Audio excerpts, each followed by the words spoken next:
किस्सा क्राइम का में बात करेंगे पीएफआई की। पीएफआई के ठिकानों पर ईडी दनादन छापेमारी कर रही है।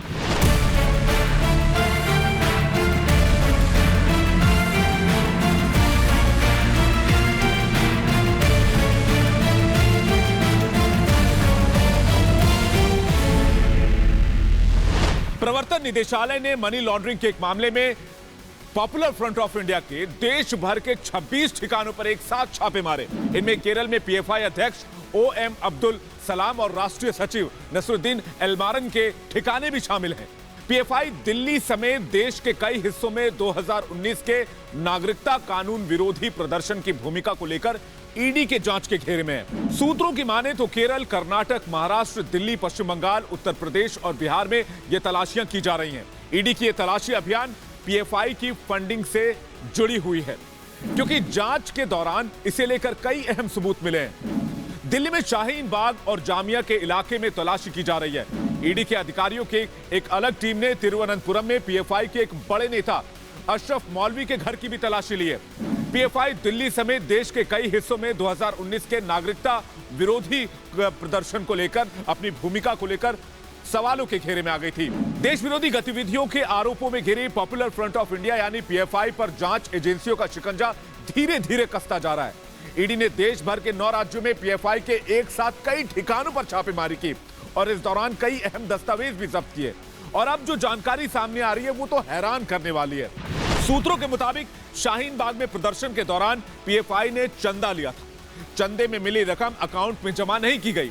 30% चंदा शाहीन बाग के एक दफ्तर में रखा गया था। केरल और कर्नाटक से भी पैसा शाहीन बाग पहुंचाया गया। जानकारी यह भी सामने आई कि पीएफआई के 27 अकाउंट में 1-2 रुपए नहीं बल्कि 120 करोड़ रुपए आए इन प्रदर्शनों को हवा देने के लिए, और कुछ ही समय में ये पैसे निकाल भी लिए गए।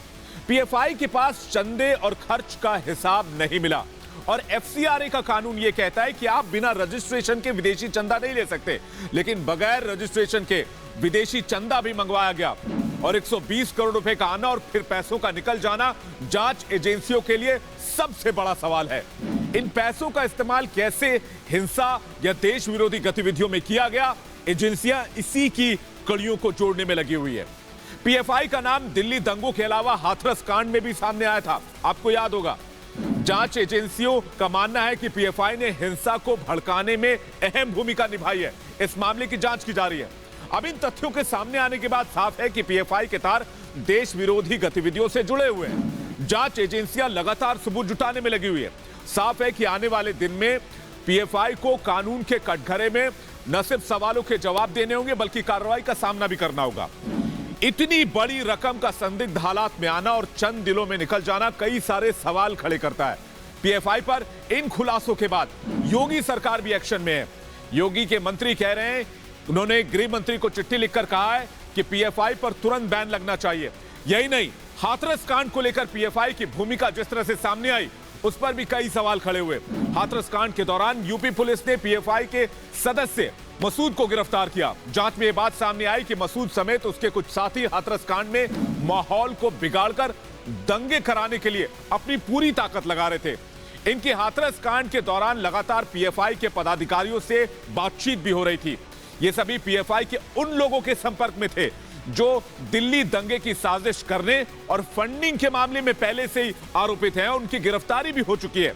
ऐसे में केंद्रीय जांच एजेंसी, प्रवर्तन निदेशालय और यूपी पुलिस समेत अन्य एजेंसी पीएफआई के सचिव मोहम्मद इलियास से भी हाथरस कांड को लेकर सवाल जवाब कर सकती है। देश विरोधी गतिविधियों में लिप्त पीएफआई लंबे समय से जांच एजेंसियों के रडार पर है। अब जिस तेजी से पॉपुलर फ्रंट ऑफ इंडिया का कच्चा चिट्ठा लोगों के सामने आ रहा है, उससे यह तो तय है कि देश में हिंसा की आग भड़काने वालों से कानून का फंदा बहुत ज्यादा दूर नहीं है।